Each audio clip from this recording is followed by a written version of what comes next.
So thank you all for coming.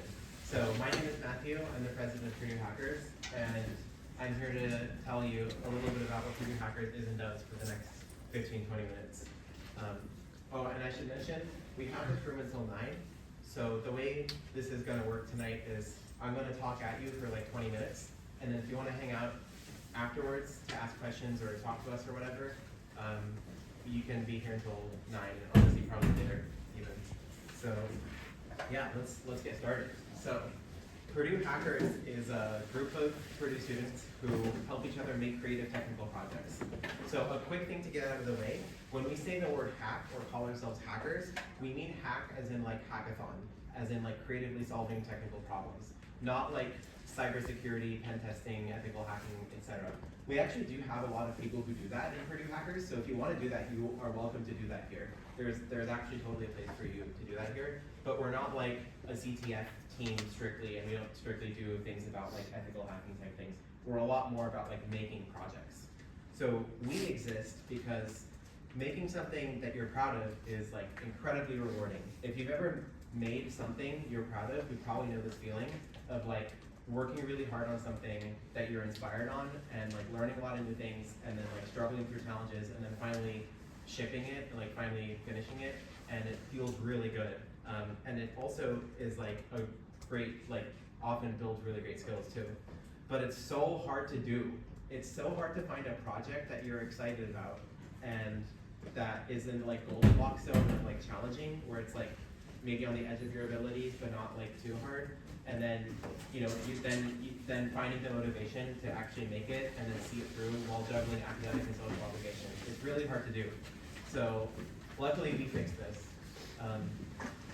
It's just that easy. Just join Purdue Hackers. And we fixed it with four programs, which are our community, workshops, hack night, and the show. And for the next 20 or so minutes, I'm going to tell you about these 4 programs. So let's start with the community. So we have a community on Discord. It has 2,500 members. If you go to the Discord Student Hub for Purdue, it's one of the largest servers on there. It's the largest server under clubs, the club section. And everyone who's in the community knows that it's like super like wacky, weird, and vibrant. It's a really great place to find close friends and get technical help. There are like various channels for hanging out. There's like a music channel, an art channel. There's a channel called Ship where you share the things you've made. There's a channel called Bookmarks where you share links to things you've read on the internet. There's like a code help channel. There's a hardware help channel. And there's like so much to discover there. It's also where we announce all of our events. So every hack night, every event we run, all of our programs, every time we do something, it's announced in there. So you should really be in the community if you're not already. This is the QR code to join. Obviously, you don't have to, but I highly recommend it, and I think you won't regret it. It's a great place to spend time, and you'll be the first to hear about every month. So if you miss this QR code, I'll put it up at the end. So don't worry too much if you don't grab it right now. That's a little bit about our community. Let's talk about workshops. So workshops are hour-long sessions for you to learn something new. Typically the way a workshop works, it's like a standalone event in a room like this, and it's about some topic like some workshop. We run a workshop, for example, on adding a feature to an interpreted programming language, or like making a game in Rust, or like an SSH app in Go, or working with the Godot game engine. One of my favorite workshops, this picture right here, is from the Sound Galaxy workshop, which we run a couple times, and it's a creative coding workshop where you make it rain colorful particles on your screen using your microphone. So, and the goal is for you to leave with a finished project, or at least a project that you can expand on by the end of your time there. So workshops. One more thing about workshops. They used to happen on like a pretty strict bi-weekly schedule. These days, they're a little bit more like when someone has something to share. We go for more like quality over quantity. I would like to bring back workshops more regularly this semester though. So if you want to go to your first workshop, expect that to happen in a couple weeks. And we'll share that on the community in the Discord, of course. All right, let's talk about Hack Night. This is my favorite thing about Purdue Hackers. So Hack Night is a hacker festival, or like a mini hackathon that runs every week. So it happens every Friday night. We have the entire second floor of the Bechtel Center. If you haven't been to the Bechtel Center yet, I recommend it. It's pretty great. It's just 2 buildings down from Lawson, and it's across the street from the Honors Dorms and the Black Cultural Center. So it's a makerspace too. So if you want to make things there, you can do that. But we have it every Friday starting at 8 p.m. And Hack Night starts at 8 p.m. and it ends when the last person leaves. So that's any time, like I think the average is like 6:30 a.m.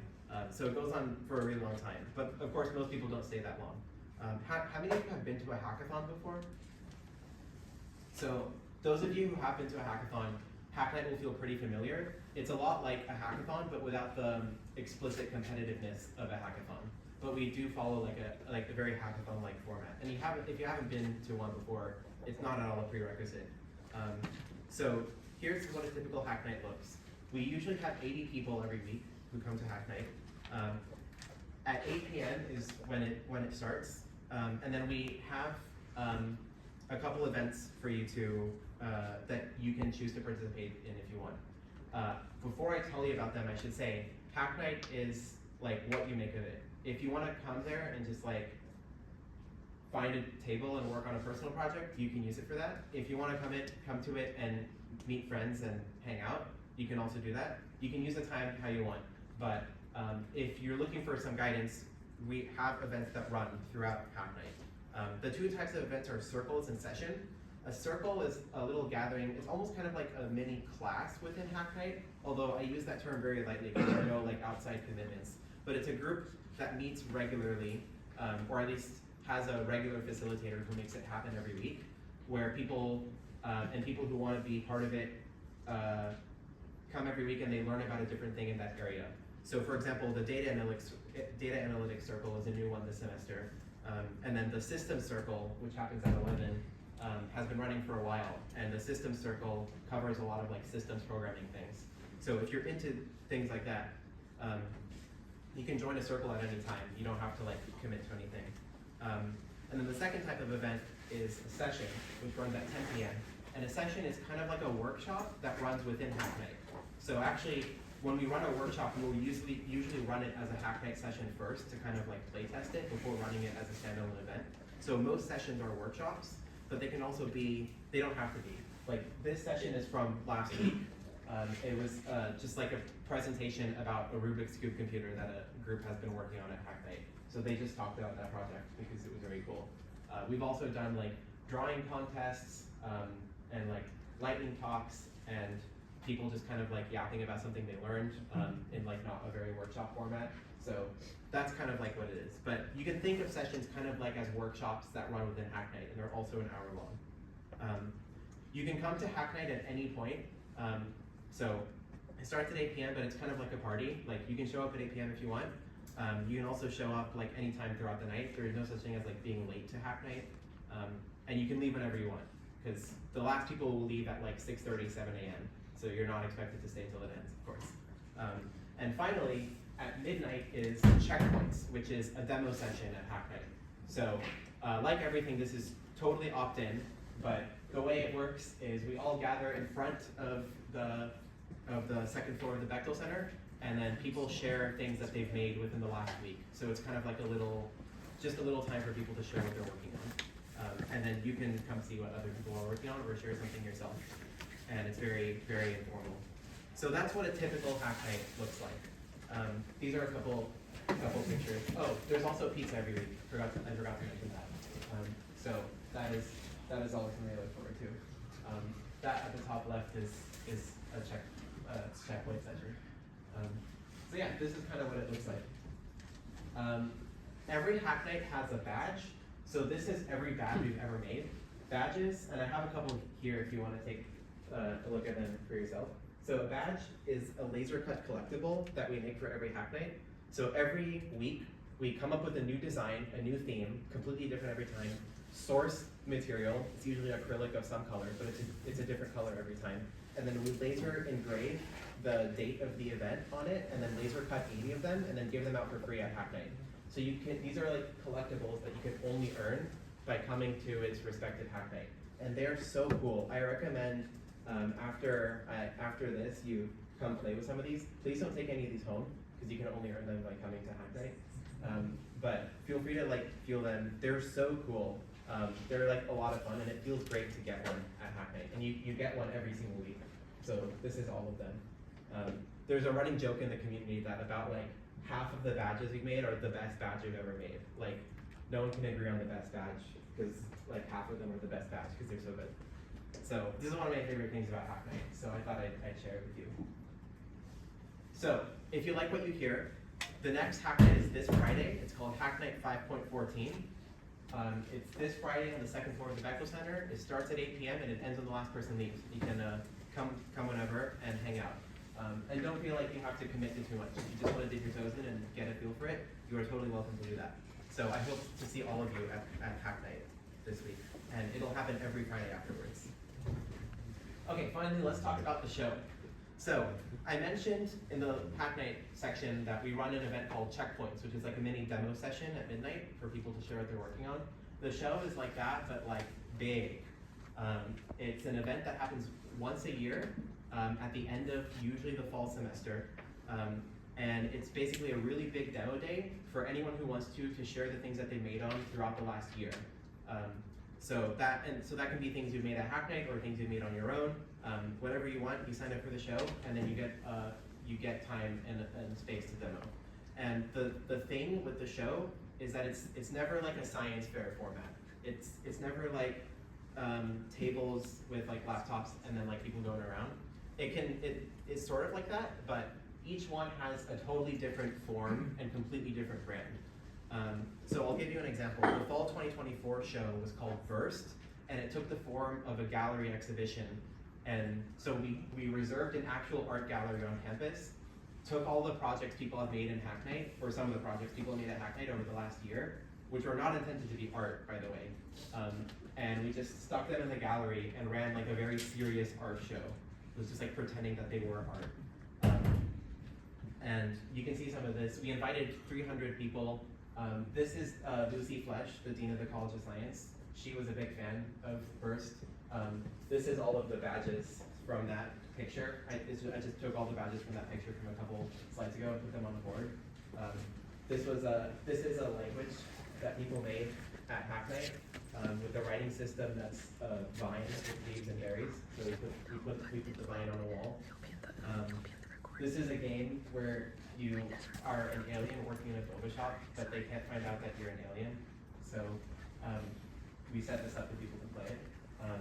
This, of course, is the sign, which is right there. So this is a meter-tall Purdue Hackers logo with giant blocks that glow. And they can glow any color, but right now, and in the show, the color that they're glowing are a color representation of the current time. So that's lightning time up there. So that's the time, and then the colors of the time. So this is a project that somebody made at Hack Night over a year and a half. It took forever, but it's so cool. Oh yeah, we had a bar serving mocktails, and then a receipt printer that printed data, live data from all the other installations. So that's kind of what a show looks like. The fall 2025 show is not going to be that. It's not going to be called Burst, and it's not going to be a gallery show. It's going to be something completely different, but it's going to be like super creative and different every time. So the hope is that it's like a creative way for you to share the things that you've made that never gets stale, and it's always something new every year. It surfaces different constraints for projects. So there's kind of like a happy path that emerges in Purdue Hackers. And obviously this is not a path that everyone has to follow, but the sort of ideal is, or what I hope for all of you is, you start by joining the community on Discord, and you meet other people, you share what you're working on, you kind of get a feel for it. Then you come to a workshop, you spend an hour learning something new, and then you leave with something that you're proud of or that you will keep working on. And then you come to Hack Night every week, stay for a while, maybe share something at checkpoints, make some of your closest friends, and have a great time, and make a lot of cool things together. And then all the checkpoints you share build up to the show, Then you can sign up for the show at the end of the year and then share the projects that you've made to a wider audience, including sponsors, faculty, and a bunch of other students. So that is kind of like my goal for people in Purdue Hackers. But obviously, these are not obligations. And I keep repeating this, and I'm going to repeat it again. Purdue Hackers has no dues and no commitments. Our goal is to help you make things, and we run programs to help you make things. So Hack Night Community Workshop, the show, these are the programs that we run to help you make things. You can choose to be a part of them or not to any extent that you want. Coming to a workshop does not sign you up for coming to all workshops. And coming to a Hack Night does not sign you up for coming to every Hack Night. We have these things here for you, and you can choose to use them, and you're never like locked into anything. And on that note, Purdue Hackers has a very open source culture, and I mean that in two ways. The first is we have a GitHub org. Every piece of software we've ever built, every piece of documentation, it's all open source. But I also mean that in the sense of like organizing. So a lot of people often ask how they can help organize Purdue Hackers or get involved. And the answer is you just start doing things. You don't need to ask for permission. If you want to help organize Hack Night, come to Hack Night and ask us what you can help with, and then there are always things to do. Hack Night is very hard to run, and we could use help. If you want to build a piece of software for Purdue Hackers, you can just build it, and we'll host it for free. So that is a little bit of note about that. Last kind of thing that we do that I want to share is our event site. So the event site is on events.purduehackers.com, and I will also again put a QR code to this at the end of these slides if you want to check it out for yourself. And the event site serves two purposes. First, we post every upcoming event on there, so this is what it looks like as of now. So if you want to learn more about upcoming events, you can do that. You can also get an email reminder. So if you want a reminder in addition to the Discord name, you can put your event and it'll only save it for that. Sorry, put your email and it'll only save it for that event, and you can get a reminder.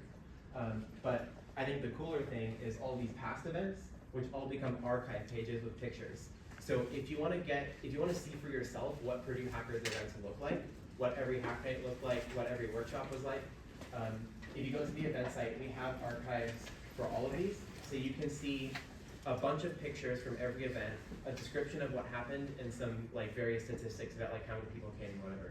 So I recommend if you want to see what we actually do, you check out the event site and like check out the pictures for yourself.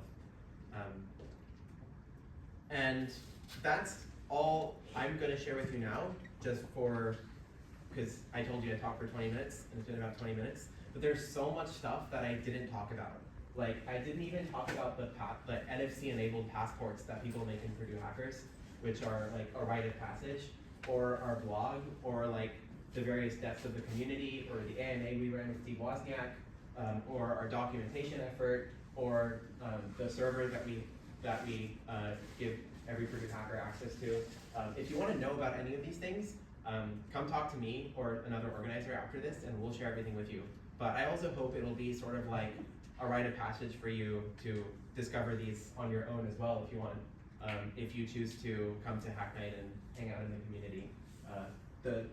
The more you spend time in Purdue Hackers, the more of the beautiful depths of the universe you discover, and the more of them you can contribute to. So, yeah, that's all I have to share with you. Here are all of the links. I'm going to keep these up, and before we go, I'm curious if anyone has any questions they want to ask in front of everyone. Yes. How old is the group?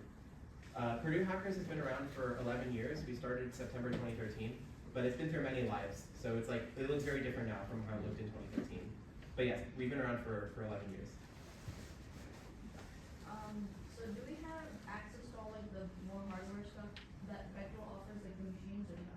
Not during Hack Night, which is unfortunate. I would love if that happens in the future, but if you want to work on hardware stuff, if you have a hardware project that you want to work on and need help with getting parts, we can fund your project up to a certain amount. That's like a secret program that we have. So that's our like compensation for not being able to use the machines during Hack Night itself. Cool. Well, that's all I got. Thank you so much for coming. I highly recommend for everyone who missed it after I said that, if you're not in the Discord, I highly recommend being in there. We'll share every event that we run on there, including the next hack night. We have this room until 9, it's only 7:53, so if you want to hang out, feel free to hang out. Otherwise, feel free to head out, and I hope I will see you soon.